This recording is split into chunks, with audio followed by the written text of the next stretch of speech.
Blog Talk Radio. Well, here we go, ladies and gentlemen. We continue it. It's now the middle show. We started out with the Talking Candid podcast. Kim Blylev and Cohn had that one. The guest was David Finoli, who's wrote 32 books on Pittsburgh sports.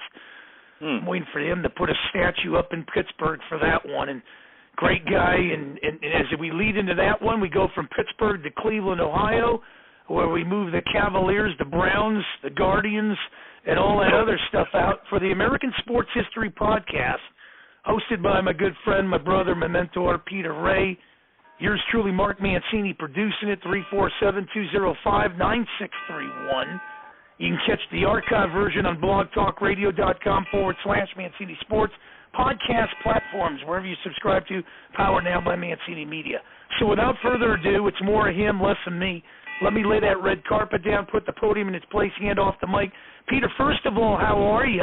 I know it's a little chilly in Cleveland, so our prayers and thoughts are with you on that front. Second of all, how can people get a hold of you? And third of all, I look forward to this every 2 weeks when you have you and James there going back and forth. You guys are in sync. It's almost like peanut butter and jelly. Man, oh, man, I'm just going to sit back, man the board, and listen to you guys for 30 minutes. Hi, Mark. I'm doing well. I have a YouTube channel. I make history videos.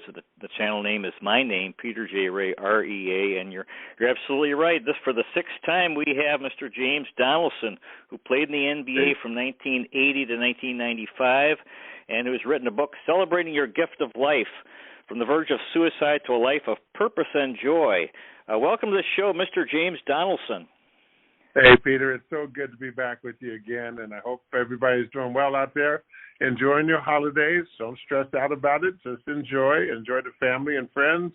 That's what it's all about. So our topic tonight is NBA history and mental health. I've been reading your book, Celebrating Your Gift of Life, and I have an excerpt I'd like to read. I'm impressed by your honesty. It's very interesting. And on page 51, you wrote, in July of 2020, so that's just last year, while I was sitting in my hospital room after your heart surgery, I got a notice from the National Basketball Retired Players Association, NBRPA. I was a long-standing, always in good standing board member, but now the other board members, against all policy, procedures, and bylaws, were planning to vote on removing me from the board. I tried to push back the best I could from my hospital bed by letting them know I was in no position to attend any conference calls or even defend myself. I suggested a 2-month leave from the board of directors, but the rest of the board ignored my request. I finally told them I could not make the scheduled conference call because I was in the hospital. They voted me off the board, which was a huge blow to me because I'd given so much of my time, energy, and passion to helping our retired NBA players make the transition into life after basketball. I couldn't believe the board would do that to me, but I'd had several run-ins with various board members in the previous few months. Those run-ins had all been related to personal and petty issues and had little or nothing to do with my board service, but there were enough for my fellow board members to decide to gang up on me. They took the opportunity to kick me when I was down. This situation with the board had begun in January when I decided to put my name in the hat as a candidate to become the NBRPA's executive director.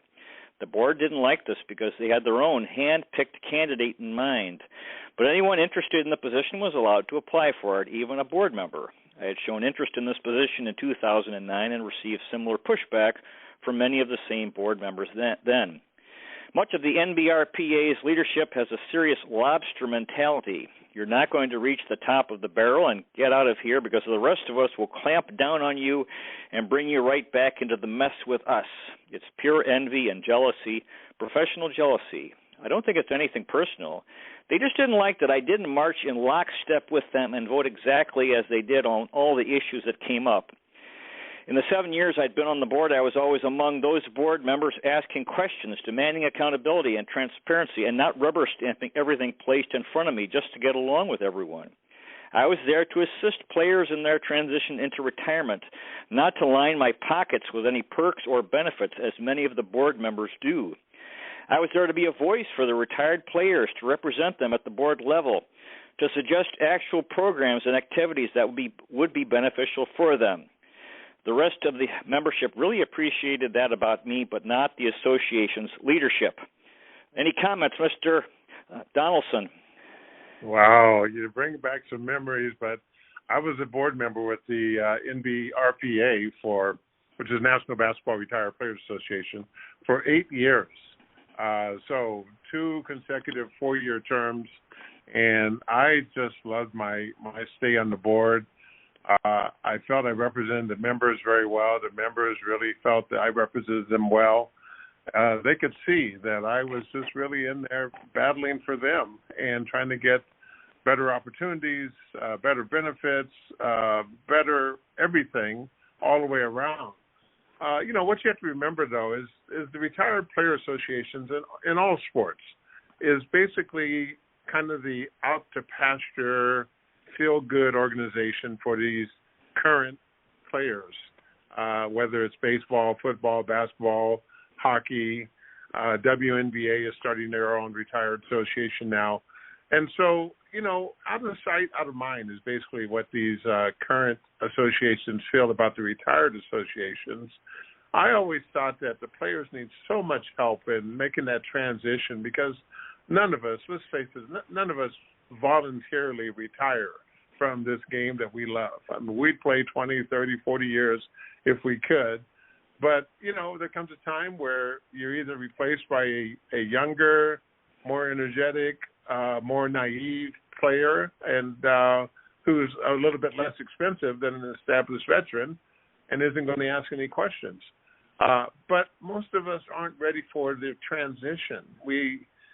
Most of us don't have a college degree. I think it's only down to about 15% of the NBA players who have a college degree nowadays.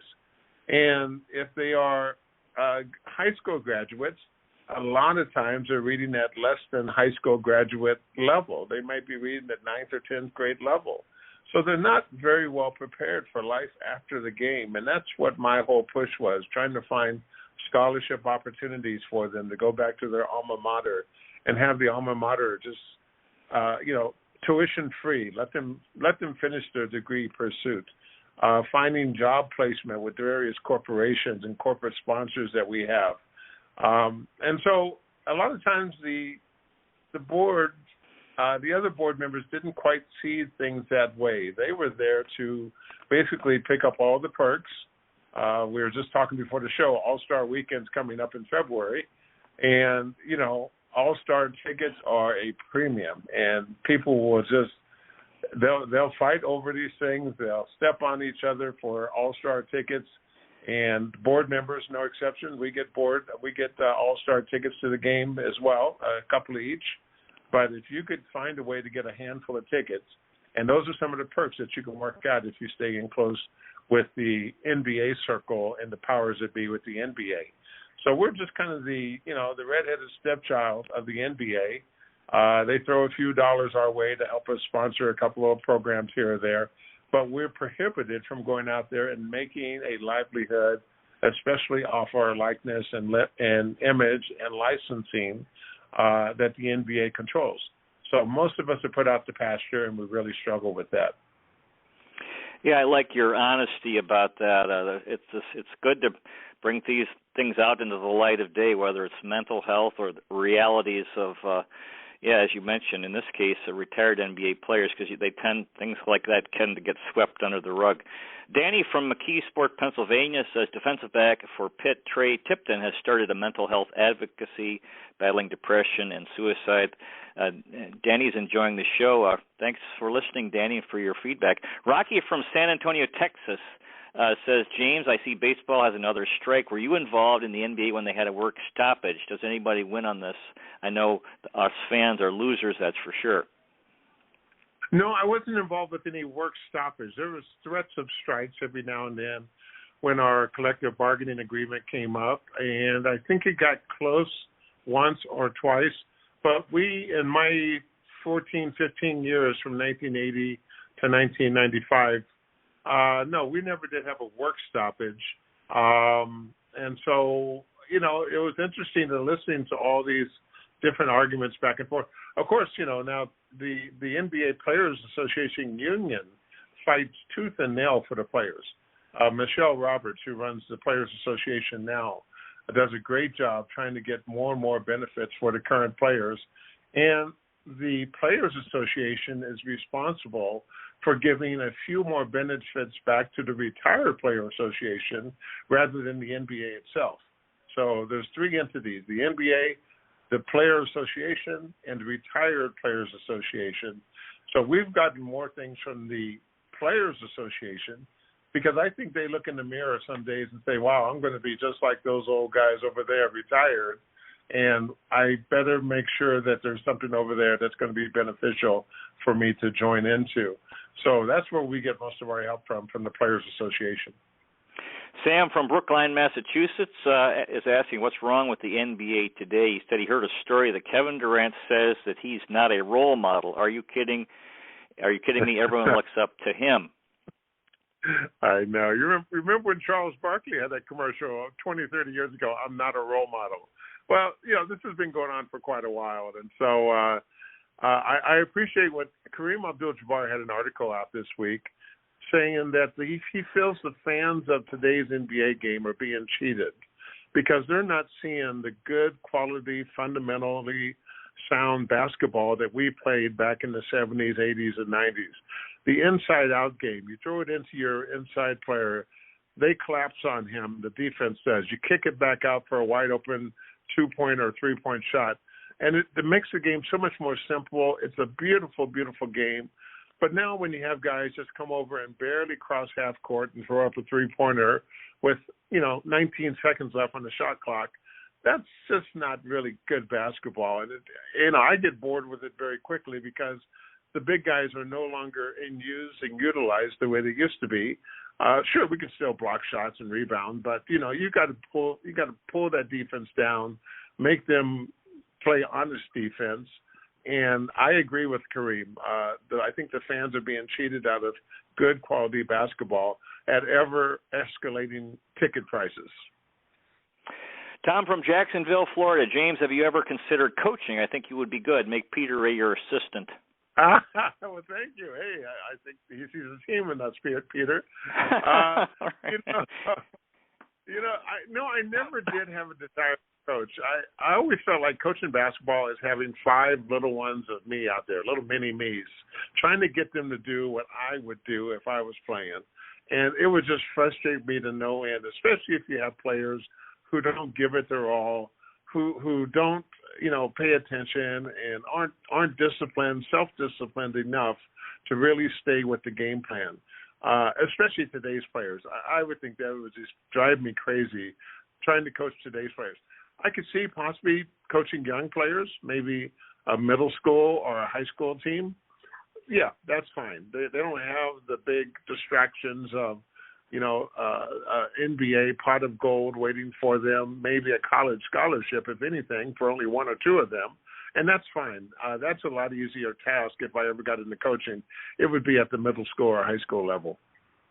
Derek from Delaware County, Pennsylvania. He's been following the game for so long. His favorite decade was the 80s, second the 70s, third the 90s. What's your top 3 decades in the NBA? Wow, I would agree with that. The 80s, when I broke in, I came in 1980. I was drafted in 79, but I went overseas for 1 year and came back.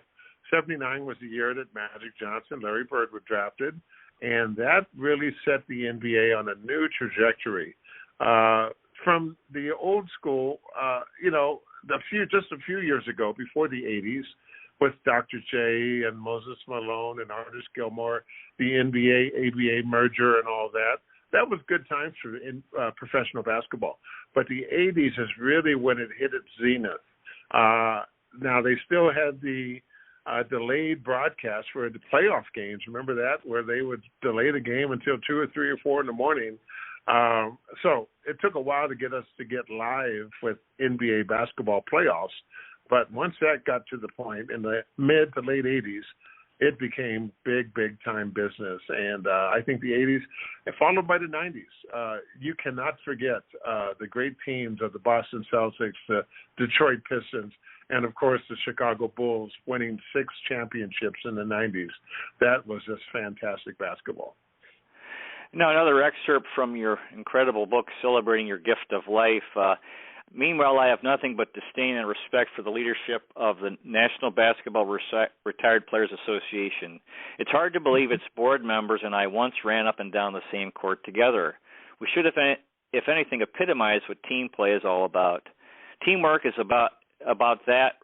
Teamwork is something that remains a part of a great team player throughout their athletic career, especially in a sport like basketball, where one player can really make a difference to the team.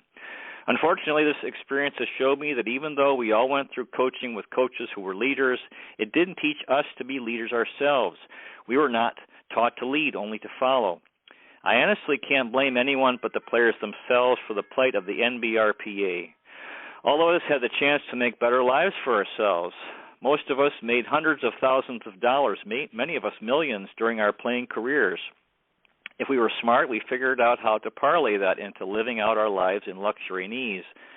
But most of us, I'd say 70 or 80%, found a way to spend all that money, get in debt, develop health issues because we didn't pay attention to our health, and find ourselves divorced, often three times, and paying child support. All these situations compounded will totally bankrupt just about anybody.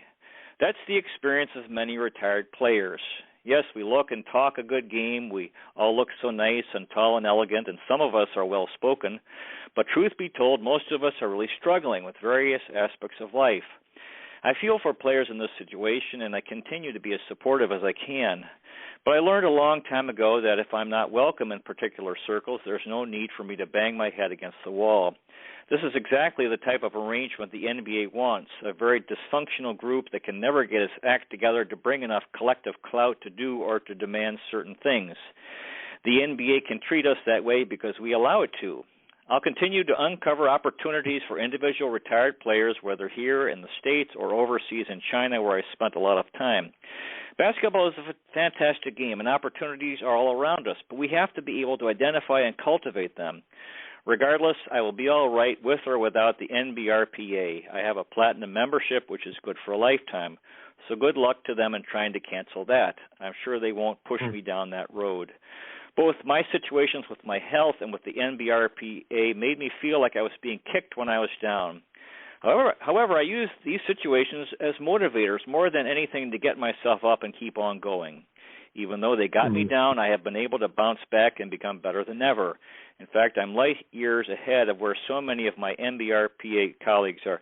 I like how you're talking about, the reality of former players and their struggles. Any comments, Mr. Donaldson? Well, all of that is so true, and I mean, with the exception of a few at the leadership positions with the NBRPA, I love these guys like they're my own brothers. We have this camaraderie. We have this intuitive relationships with each other. We all been on the same hardwood up and down the court. We all struggle with the same kind of issues in life. So I love these guys like they're my own brothers, and so many of them. We have about 800 members in our Retired Players Association. So many of them really like and care for me as well. And I'm still dear friends with dozens of them outside the RPA, but I don't have anything to do with the RPA right now. A couple of dirty secrets that nobody likes to talk about. One, I mentioned that only 15% of us have a college degree. Two, 5 years after retirement, 75% of the guys are going to go through a divorce because of the change in lifestyle. I mean, you're used to living on $500,000 a year. Now you're retired. You've got to make that adjustment to maybe $75,000 or $80,000 or $100,000 a year lifestyle. You've got to have both people, both the husband and wife, willing to make that adjustment. If they don't, they split up. And a lot of guys have kids outside of marriage all over the country that they have to support until the kids are 18. And so these are big, big problems. Divorce is a problem. Financial ruinment, bankruptcy, 5 years after retirement, 68 to 70% of the guys face that. This is because we're not prepared. And that was my whole purpose of being on the board and being a member, is to try to help us be prepared as best we could for this inevitable part of life, which is going to be much longer than our NBA basketball career was.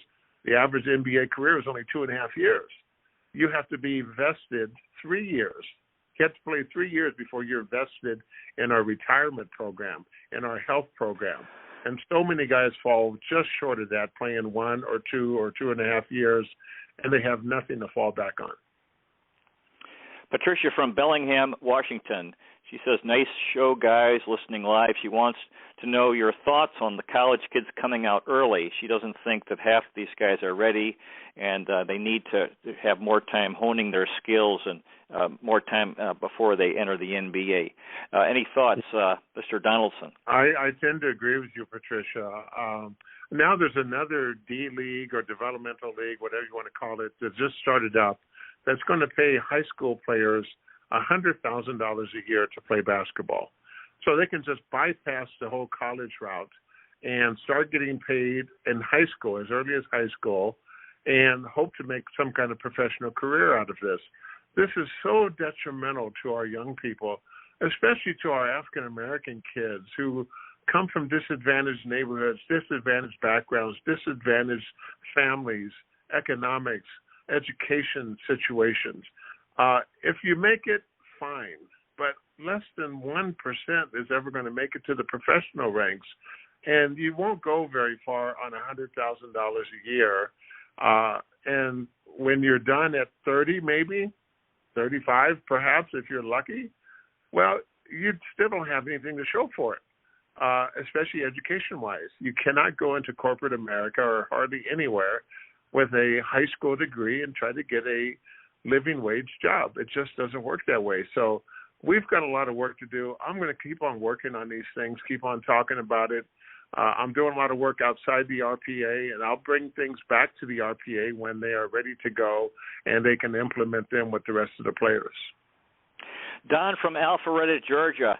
He says, how tough is it to deal with loss or depression during the holidays? He found out a couple of years ago. He got into group therapy, found real people that care. He thanks you, Mr. Donaldson, for sharing your story and looks forward to the show. So the holiday, depression and Christmas and New Year's. Yes, it's the toughest time when you're mentally challenged, when you're in depression, is dealing with the holidays. I mean, you look up and everybody's out rejoicing and celebratory and family and friends and gatherings and food and the lights and the presents and the commercials. And you're in this deep, dark place of depression, and you just can't get into it. You don't feel like getting into it, but you have to push yourself to engage with people, engage with family, get out and try to enjoy the holiday season, as tough as it is. I just put together a short little ebook that I'll be making available for everybody on about 50 tips to get through the holidays. And they are simple things like engaging yourself. Don't drink to excess. I mean, a lot of people are drinking during the holidays. Don't drink. That just exacerbates your problems. Volunteer at a charitable food giveaway or gift giveaway during the holidays. There's so many things you can do to get you out of your funk and your depression, and you just have to push yourself to get through it.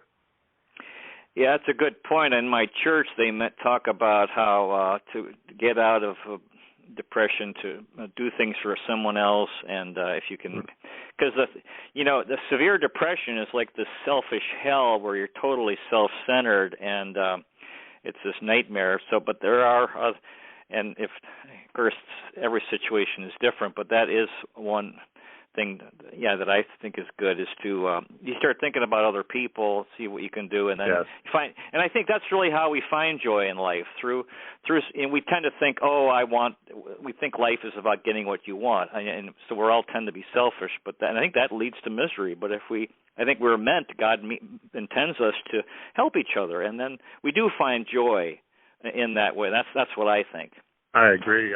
But when you're in depression, you just can't really see outside of yourself and your situation very well. And so that's why I have to encourage people to force themselves into uncomfortable situations. Force yourself to have a family gathering with friends and family. Force yourself to volunteer at your local food bank, food drive, gift giveaways, helping the poor. Those are the things that will get you out of that depression quicker than anything else. You just have to force yourself to do it, though. Now, I believe the NBA came up with this list of the top 50 all-time. Now, the ones that I see that you played with, would that be 29 that you played with? 29 of the 50? Actually, I played against 37 of the 50. 37. Well, we have some time here. I thought every 2 weeks, hopefully we can keep this. This is wonderful having this time you've been making time every 2 weeks. I thought every week we could go through a few of them or one. And so I alphabetically, Kareem Abdul-Jabbar, any thoughts on him? He is the GOAT. I mean, I know he doesn't get mentioned much in the GOAT conversation because of Michael Jordan and Kobe Bryant and LeBron James. But no, nobody has done what Kareem has done over 22 years. And especially a young Kareem back with Milwaukee and his first couple early years with the Lakers, where he could easily get 30 points, 20 rebounds a night. An older Kareem still got 25 points a night. His rebounds dropped to single digits, so people didn't think he was as dominant as he could have been, he should have been.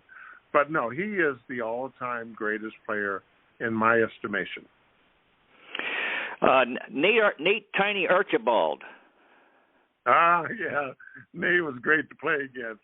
I'm glad I wasn't a little guard trying to chase him all over the court, but just a great ball handler, wizardry with the ball.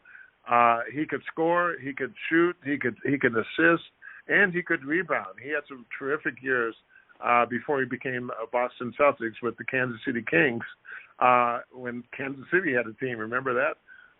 And Nate was out there with Sam Lacey and those guys, putting up a double-double, points and assists every night, and just really running the show. What a great player. Charles Barkley.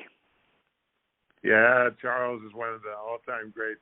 Charles, for undersized power forward back in the day, probably legitimately 6'5", maybe 6'6". At his best, he was probably about 260, 270. I remember Charles taking off from the foul line. This is way back in the early 80s when he first came to the league. He was still in Philadelphia. He took off, and he dunked over our whole team. He jumped over the point guard who tried to pick him up at the foul line, the shooting guard who was right behind him, the small forward, the big forward, and me as I jumped up there trying to block it. And he dunked on all five of us from the foul line. It was just one of the most fantastic plays I've ever seen. Rick Barry. Yeah, Rick was – nobody could shoot and score like Rick Barry. I mean – if he would have stayed with some really great competitive teams throughout his whole career, he did the ABA, NBA thing back and forth. He would have been really considered one of the all-time greats. Small forward, but in today's game, he probably could play a shooting guard pretty easily. Small forward, he shot well. He shot from all over the place. 30 points, 35 points a night was no problem for Rick. And one of the only folks ever to shoot free throws underhanded. Remember that? Right. An uncanny knack of 90%. What was up with that? Taylor from Springfield, Massachusetts asks about Otis Birdsong and Bobby Dandridge. Yes. Otis was a board member with me for quite a while with the retired players, so I got to know Otis Birdsong very well. He was around in my early days on the board, so he was one. I want to say he might have been the board president even at one point. I really like Otis Birdsong. He was very sharp, I think he was the first $1 million annual salary player in the NBA. The first ever was Otis Birdsong, and so that became the new starting point for salaries once Otis got his. Great player. Bobby Dandridge, of course, with the old Washington Bullets. I remember watching him, and Chicago Bulls. I mean, he was a great player, too. There's so many great players throughout the years. It's hard to put them all in the same bucket, but we can pull them out one by one and talk about them from time to time, which I do in my little rundown of the 37 players I played against of the all-time 50 greatest players ever. Our guest has been Mr. James Donaldson, who played in the NBA from 1980 to 1995. He's got a book, Celebrating Your Gift of Life, From the Verge of Suicide to a Life of Purpose and Joy. The time has flown by. Mr. James Donaldson, do you have any final words tonight for our audience? Wow, Peter, the time always flies by way too fast. But, I want to make sure that people get all the help they need to deal with depression, anxiety, suicidal ideations. That's what my book is about. I went through all three of those things. I battled my way through for 12 months before coming out and finding, again, purpose and joy in what life has to offer. So if you want to pick up a copy, just go to my website at celebratingyourgiftoflife.com and order the book. It comes directly to me. I print out and put the label on it. I sign it personally back to you. So you'll have a personally signed autographed copy directly from me if you order from celebratingyourgiftoflife.com. Wonderful, wonderful show with Mr. James Donaldson. We'll work on scheduling for 2 weeks from tonight. Next week we have Sam McDowell, who played MLB, tremendous MLB pitcher, mostly for Cleveland in the 1960s into the 70s, sudden Sam McDowell. Dear listener, may the road rise to meet you. May the wind be at your back. May the sun shine warm upon your face and rains fall soft upon your fields. And until we meet again, may God hold you in the palm of his hand. Good night, everybody. Thanks again, Mr. James Donaldson. Good night, everyone. Have a blessed night. Be well. Very good. All right. Thank you.